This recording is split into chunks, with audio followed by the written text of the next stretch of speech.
আমাদের মাঝে এমন একজন মানুষ আগমন করেছেন এখন, শেখুল হাদিস ইবনে শেখুল হাদিস, জনতার রাহবার আল্লামা মামুনুল হক। আলহামদুলিল্লাহ বলি সবাই। বিগত দিনে ফ্যাসিস্ট সরকার মামুনুল হক সাহেবকে জেলখানায় ঢুকাইছিল। আল্লাহ পাক মামুনুল হক সাহেবকে, শেখুল হাদিস ইবনে শেখুল হাদিসকে বাংলাদেশের মুসলমানের দিলের ভেতরে ঢুকাইয়া দিয়েছে। এটার প্রমাণ হলো মানুষ ওনার প্রতি যে ভালোবাসা প্রকাশ করে, এই ভালোবাসার প্রকাশটাই বোঝা যায়। মামুনুল হক জেলখানার নয়, মামুনুল হক হলো এদেশের মুসলিম জনতার হৃদয়ের স্পন্দন।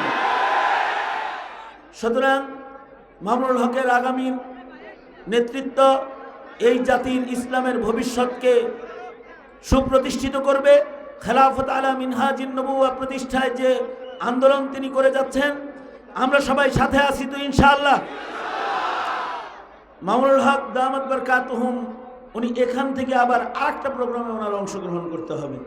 কোনাবাড়ি উলামা পরিষদের দুদিনব্যাপী আজকের এই বিশাল জনসমুদ্র আল্লামা মামুনুল হক সাহেব হুজুরের শেষ নসিহার মাধ্যমে ইতি ঘটবে। আনুষ্ঠানিকতার অনেক কিছু ছিল, কিন্তু সময়ের স্বল্পতার কারণে আপনারা জানেন গাজীপুর পুরা রোডটা জাম। 2.5 ঘন্টা লেগেছে এ পর্যন্ত আসতে, যানজট। আবার যাইতেও কিন্তু ওনার ঘন্টার পর ঘন্টা লাগবে। এ কারণে সকল প্রকারের আনুষ্ঠানিকতা ক্লোজ। আমি এখন এই মুহূর্তে আপনাদের সামনে আজকের এই 2 দিনব্যাপী সম্মেলনের আখেরি আলোচনা, আখেরি বক্তব্য, আখেরি সিদ্ধান্তমূলক কিছু কর্মসূচি, আমাদেরকে দিক নির্দেশনা প্রদান করবেন শেখুল হাদিস ইবনে শেখুল হাদিস আল্লামা মামুনুল হক। তকবীর দিয়া ধ্বনি দেন, তকবীর দিয়া ধ্বনি দেন, তকবীর দিয়া ধ্বনি দেন।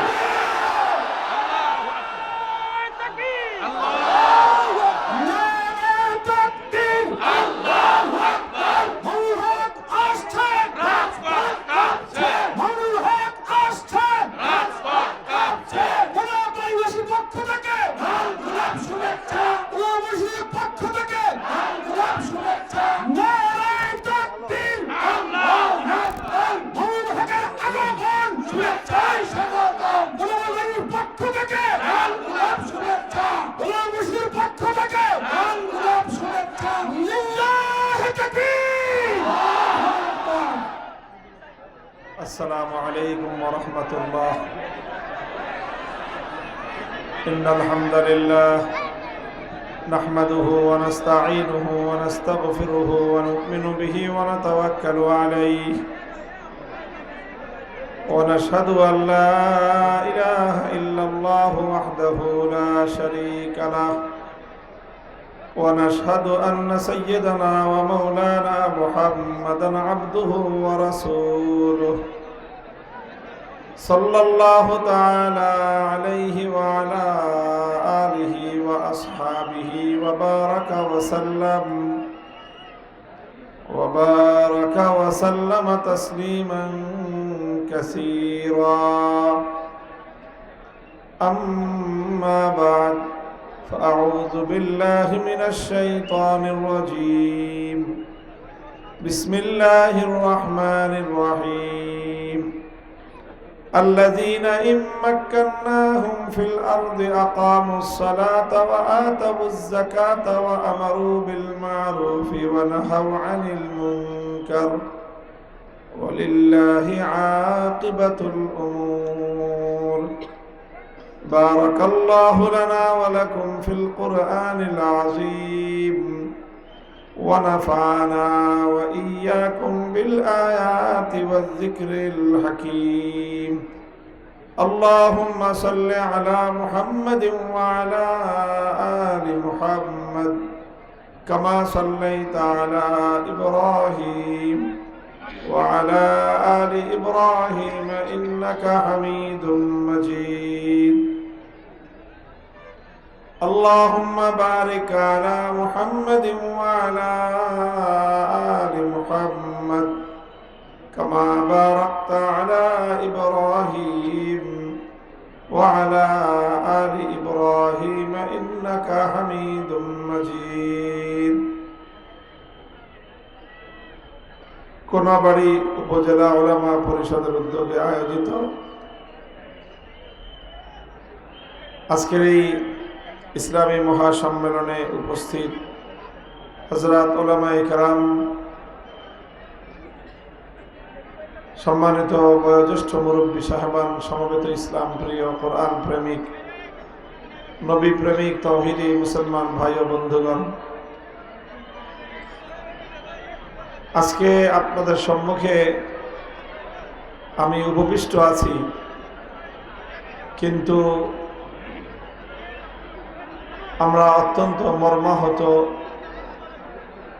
আমাদের মন হৃদয় ভেঙ্গে চূর্ণ বিচূর্ণ অবস্থায়।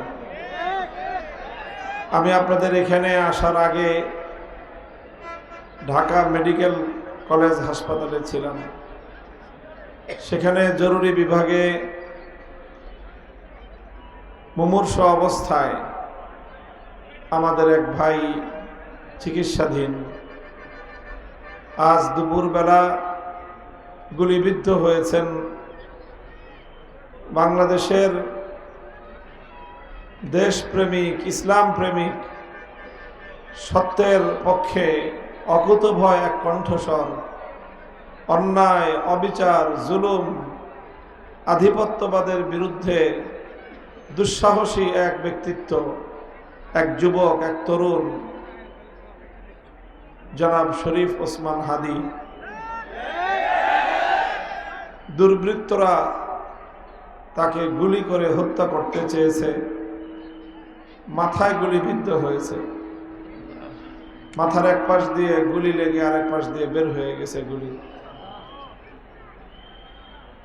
বাহ্যিকভাবে বেঁচে থাকার আর কোনো সম্ভাবনাই নাই। আল্লাহ পাক রব্বুল আলামিন যদি তার খাস কুদরতের মাধ্যমে যদি আমাদের এই ভাইকে হায়াত থেকে থাকে, আল্লাহ রাব্বুল আলামিন কুদরতের মাধ্যমে তাকে বাঁচিয়ে দেন। এছাড়া দুনিয়ার জাগতিক চিকিৎসা বিজ্ঞান অনুযায়ী এটা খুবই কঠিন। তো আসলে এরকম একজন মানুষ বিগত 1-1.5 বছরে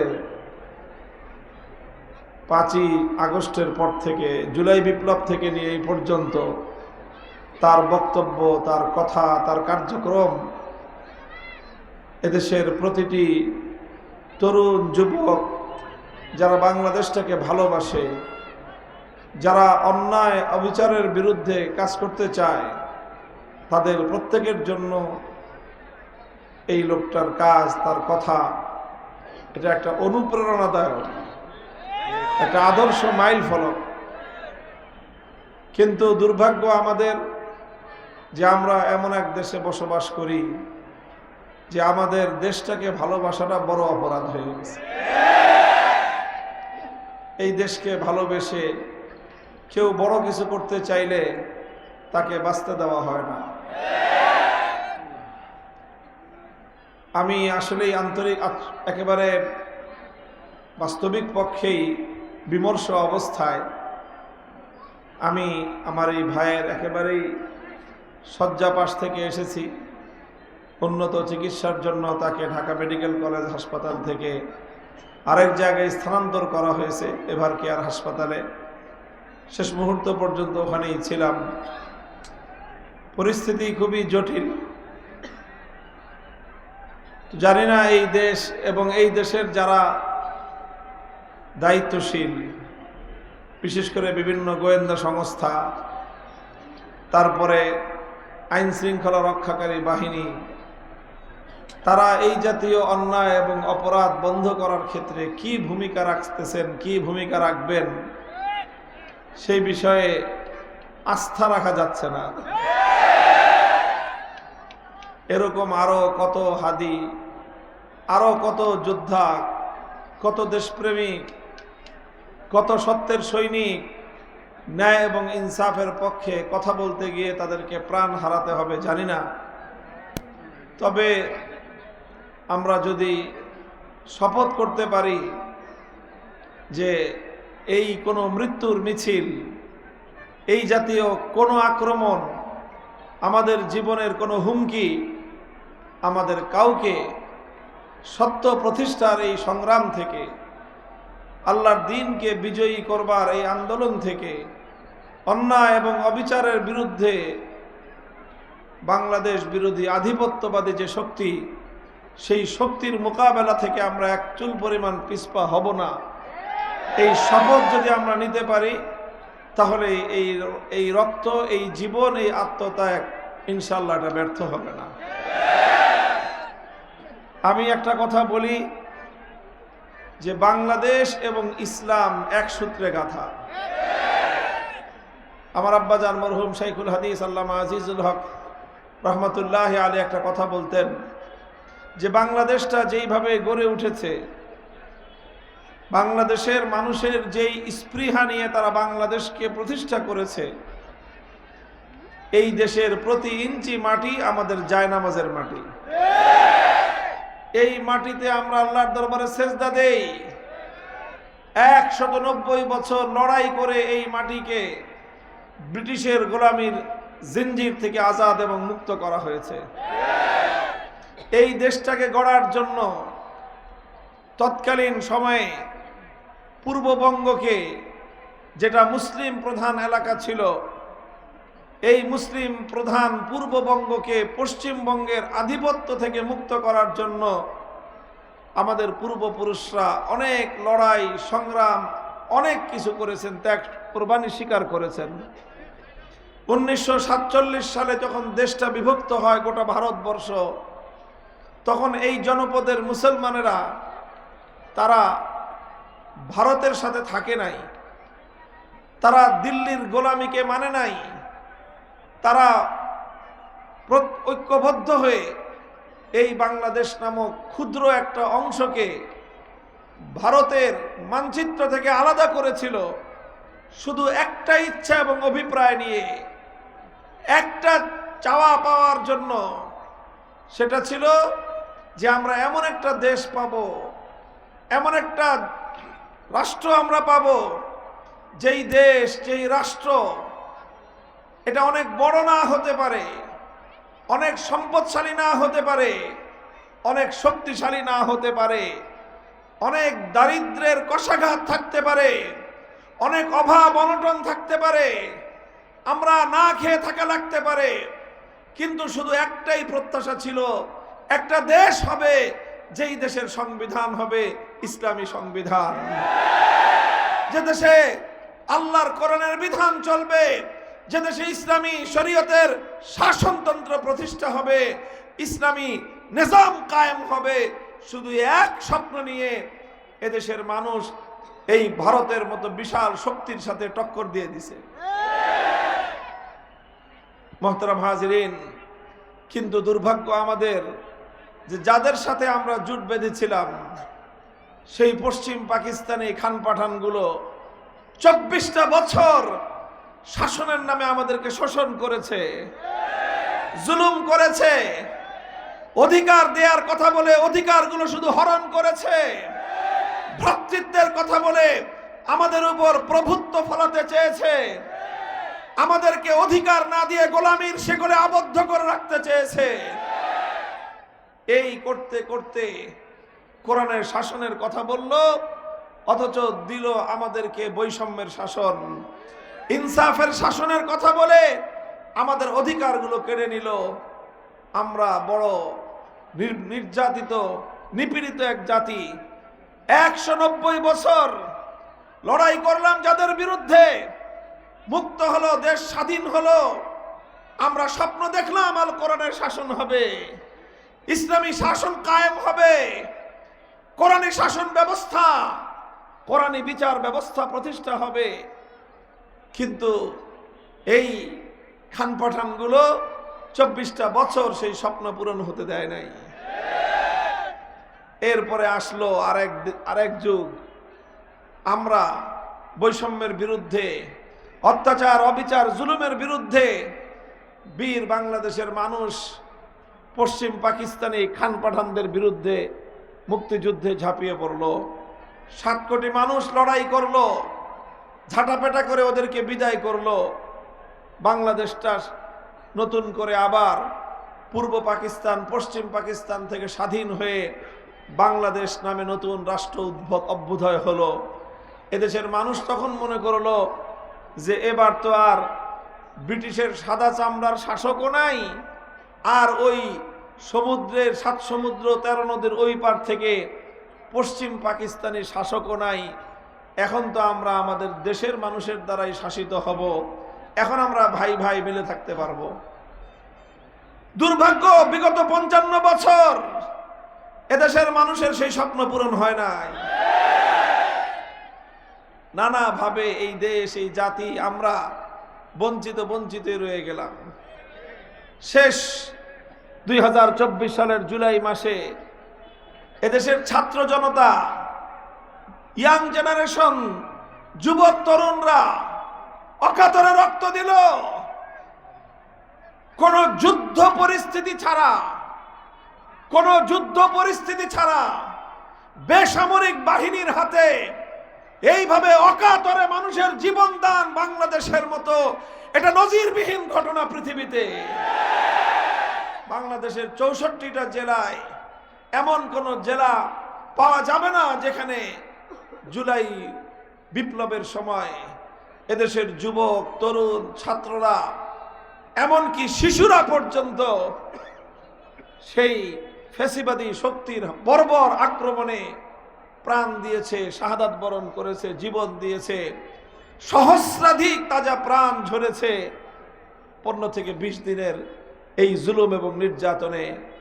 অবশেষে 5ই আগস্ট সেই বিপ্লব সার্থক হলো, অভ্যুত্থান সফল হলো, অত্যাচারী ফ্যাসিবাদী খুনি শক্তি দেশ থেকে উৎখাত হলো।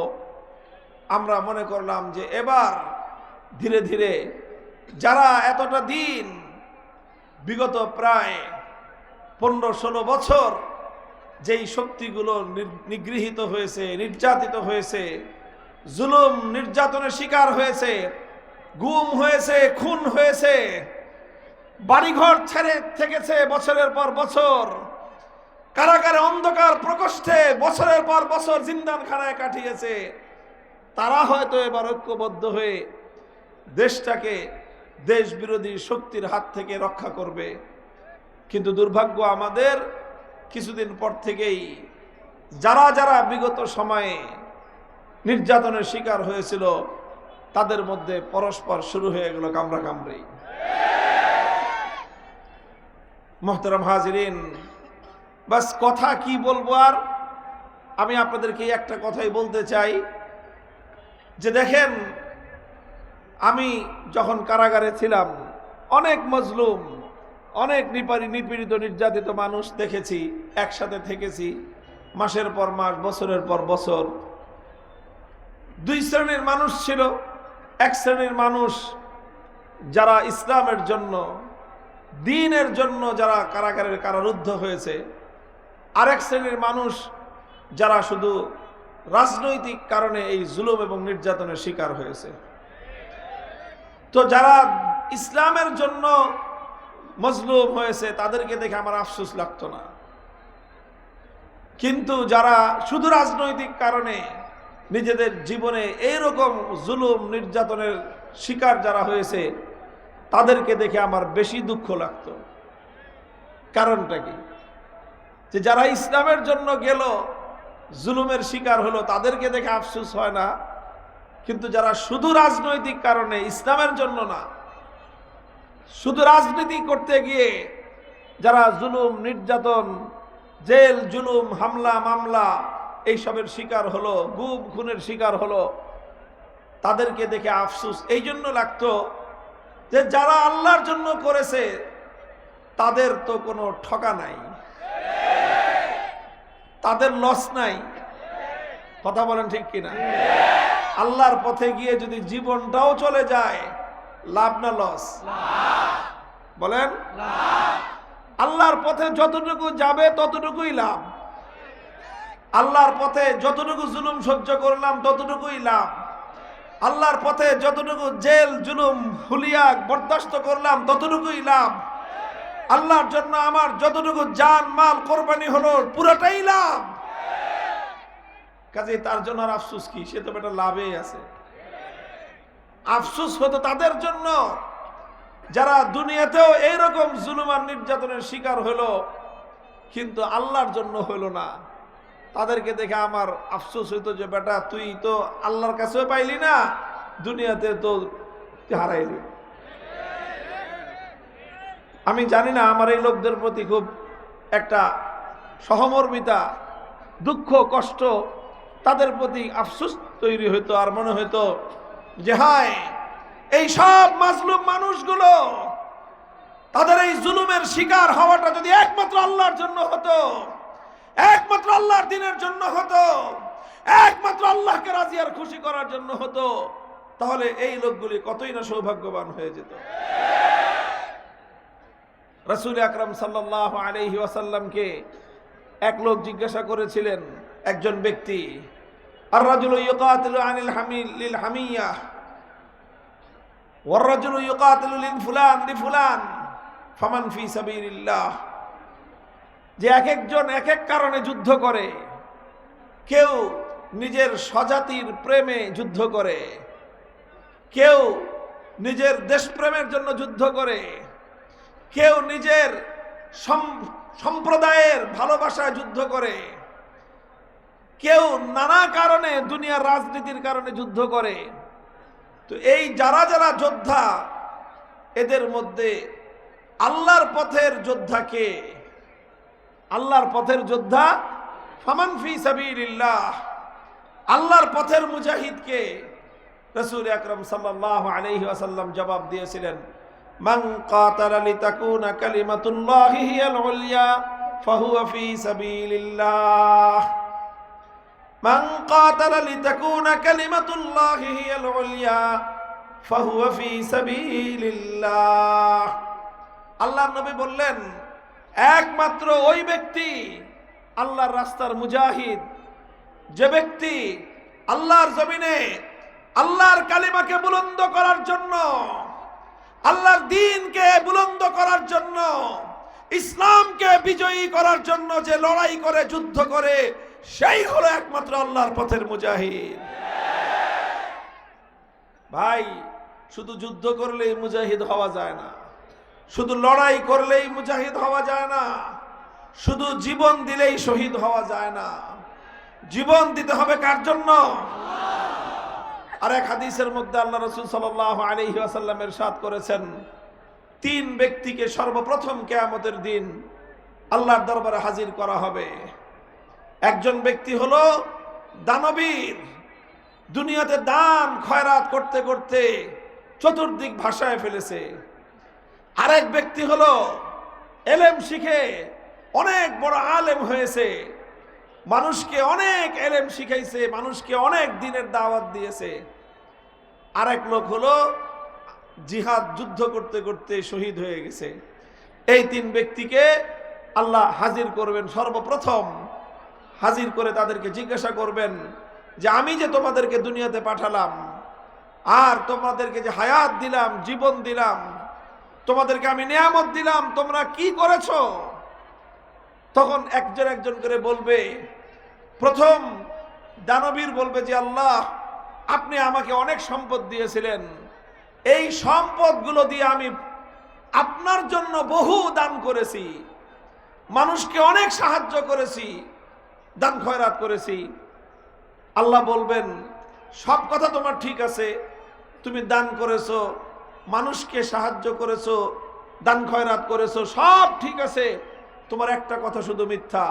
তুমি যে বললা আমার জন্য করেছো, তোমার শুধু এই কথাটা মিথ্যা, আর বাকি সব ঠিক আছে। তোমার দান ঠিক আছে, খয়রাত ঠিক আছে, সাহায্য করছো ঠিক আছে, যেই তোমার কাছে গেছে তুমি তাকে কিছু না কিছু সাহায্য করেছো, তবে আমার জন্য করছো এটা তুমি মিথ্যা বললা। বরং তুমি কেন করেছো এটা? লিতুকালা আন্নাকা জাওয়াদুন, লিউকালা আন্নাকা জাওয়াদুন, তুমি এই জন্য করেছো যেন মানুষের মধ্যে দানবীর হিসেবে তোমার সুপরিচিতি হয়, শুধু এই জন্য করেছো। কাজেই তুমি যেই জন্য করেছিলা, তোমাকে তো দুনিয়ার মানুষ দানবীর বলে তোমাকে সম্মান করত, তোমাকে মানুষের মধ্যে পরিচিতি প্রসিদ্ধি হয়ে গেছিল যে তুমি দানবীর। কাজেই তুমি যেই জন্য করেছো সেটা তো হয়ে গেছে, আমার কাছে কি চাও তুমি? আমার কাছে তোমার কি প্রাপ্য চাওয়া আছে? কারণ তুমি তো আমার জন্য করো নাই, তুমি তো করেছিলে এই জন্য যেন মানুষ তোমাকে দানবীর বলে। দানবীর, তোমাকে দুনিয়ার সব মানুষ দানবীর বলে তোমাকে জিন্দাবাদ দিয়েছে। কাজেই তুমি যেটার জন্য করেছো সেটা তুমি পেয়ে গেছো, আমার কাছ থেকে তোমার আর আজকে পাওয়ার কিছুই নাই। দ্বিতীয় ব্যক্তি আলেমকে আল্লাহ জিজ্ঞাসা করবে তুমি কি করছো? সে বলবো যে আল্লাহ, আমি আপনার এলেম, দ্বীনের এলেম শিখেছি, কোরআনের এলেম, হাদিসের এলেম শিখেছি, আর এরপরে এই এলেম দিয়ে আমি দুনিয়ার মানুষকে অনেক শিক্ষা দিয়েছি, অনেক ওয়াজ করেছি, মানুষকে অনেক নসিহত করেছি, অনেক কিছু করেছি, আল্লাহ এটি আপনার জন্য করেছি। আল্লাহ তাকেও বলবেন সব ঠিক আছে তোমার, তুমি অনেক বড় আলেম হইছো, তুমি মানুষের মধ্যে অনেক এলেমের প্রচার করেছো, ওয়াজ করছো, সবচেয়ে বড় বক্তা ছিলা, অনেক নসিহত করতে মানুষকে, মানুষ তোমার নসিহত শুনে বহু মানুষ দুনিয়াতে হেদায়েত পেয়ে গেছে, সব ঠিক আছে, কিন্তু তোমার একটা কথা মিথ্যা। তুমি যে বললা আমার জন্য করেছো, ওই কথাটা তোমার মিথ্যা, বাকি সব ঠিক আছে। তুমি এই জন্য এলেম শিখেছিলা, আর এই জন্য ওয়াজ করতা, এই জন্য বক্তা হয়েছিলা, যে মানুষের মধ্যে তোমার পরিচিতি হয়, ওরে বাপরে বাপ, বিরাট হুজুর, বিরাট মাওলানা, বিরাট বক্তা। এই সুখ্যাতি পাওয়ার জন্য তুমি করেছিলা, আমার জন্য তুমি করো নাই। কাজেই তুমি যেটার জন্য করছো দুনিয়াতে তুমি পাইছো। তুমি কোনো মাহফিলে গেলে অমুকের আগমন, শুভেচ্ছা, স্বাগতম স্লোগান হয়েছে, তোমার নামে বিরাট বিরাট পোস্টারে তোমার নাম লেখা হয়েছে, তুমি জগৎ বিখ্যাত আলেম হয়ে গেছো, মানুষের মধ্যে তোমার পরিচিতি আর সুনামের কোনো অভাব ছিল না। কাজেই তোমার যা চাওয়ার ছিল সব পেয়ে গেছো, আমার কাছে কি চাও? আমার কাছে তোমার জন্য কিছুই নেই। তৃতীয় ব্যক্তি, তাকে আল্লাহ বলবেন তুমি কি করছো? সে হলো আল্লাহ কি করছি মানে জীবনটা দিছিলেন আপনার জন্য, জীবনটা পর্যন্ত দিয়ে দিছি, শহীদ হয়ে গেছি। আল্লাহ বলবেন ঠিক, সব ঠিক আছে, তোমারও একই কথা। তুমি তোমার সবচেয়ে মূল্যবান জিনিস, সবচেয়ে মূল্যবান সম্পদ, তোমার জীবন তুমি দিয়ে দিছো, কথা ঠিক। তুমি শহীদ হয়ে গেছো, সেই কথাও ঠিক, তবে কথা মিথ্যা একটা। তুমি যে বললা আমার জন্য জীবন দিছো, এই আমার জন্য দিছো এই কথাটা তোমার মিথ্যা। তাহলে তুমি কেন জীবন দিয়েছিলা? তুমি জীবন দিয়েছিলে এই জন্য লিয়াকাল আন্নাকা জারিউন, যেন দুনিয়াতে তোমার সুনাম হয় যে বাহাদুর, বীর পুরুষ। এইরকম তোমার নামে যেন দুনিয়ার মানুষ তোমাকে স্মরণ করে, তোমার নামে যেন মানুষ স্লোগান দেয়, আর তোমাকে যেন মানুষ অনুসরণীয় মনে করে, তোমার যেন সারা দুনিয়াতে সুখ্যাতি সুনাম হয়ে যায়। মানুষের সুনাম পাওয়ার জন্য, সুখ্যাতি পাওয়ার জন্য তুমি করেছো। কাজেই তুমি মারা যাওয়ার পরে তোমার নামে বিরাট বিরাট নাম ফলক লেগেছে, তোমাকে মানুষ বীর পুরুষ বলেছে, সব কিছু হয়েছে। তুমি আমার জন্য করেছো, এটা তো ঠিক না। কাজেই যেটার জন্য করেছিলা সেটা হয়ে গেছে, আমার কাছে তোমার জন্য পাওয়ার কিছু নাই। এরপর আল্লাহ পাক ফেরেশতাদেরকে ডাইকা বলবেন যে এই যে শহীদ, আর এই যে হুজুর, আর এই দানবীর, এই তিনটারে ঠ্যাং উপর দিকে ঝুলাই নিয়ে যা। এই তিনটাকে ঠ্যাং উপর দিকে দিয়ে ঝুলে সমস্ত হাসরের মাঠের মানুষের সামনে দিয়ে তিন ব্যক্তিকে ঠ্যাং উপর দিকে, মাথা নিচের দিকে ঝুলাই নিয়ে জাহান্নামের মধ্যে ছেড়ে দিয়ে জাহান্নাম উদ্বোধন করা হবে। মুহতারাম হাজিরিন, এটা কোনো বানানো কথা না, সব আলেম ওলামারা আছে। আল্লাহ রসুল সাল্লাল্লাহু আলাইহি ওয়াসাল্লামের সহিহ হাদিস একেবারে এইভাবেই বর্ণনা আছে। আমি যা বললাম আমি নিজের পক্ষ থেকে ব্যাখ্যা দেই নাই, আল্লাহর পয়গম্বর যেভাবে বলেছেন সেটাকেই আমি আপনাদের ভাষায় আপনাদের সামনে উপস্থাপন করলাম। ভাই, এই কথাগুলি বলার দ্বারা আমার উদ্দেশ্যটা কি? উদ্দেশ্য হলো এই, বহু যুবক আছে, বহু মানুষ আছে জীবনের ঝুঁকি নিয়ে সংগ্রাম করে, লড়াই করে, প্রতিপক্ষের সাথে যুদ্ধ করে, জীবনের মায়া নাই। এই মানুষগুলো কত মূল্যবান, কত দামি ছিল, এদের জীবন কত মূল্যবান আর কত দামি ছিল। যদি এই জীবন আর এই সাহস, এই উদ্যম, তাদের এই সাহসিকতা, তাদের এই বীরত্ব, এটা যদি আল্লাহর জন্য হতো, আল্লাহর দ্বীনের জন্য হতো, তারা দুনিয়াতে সবচেয়ে দামি মানুষ হয়ে যেত।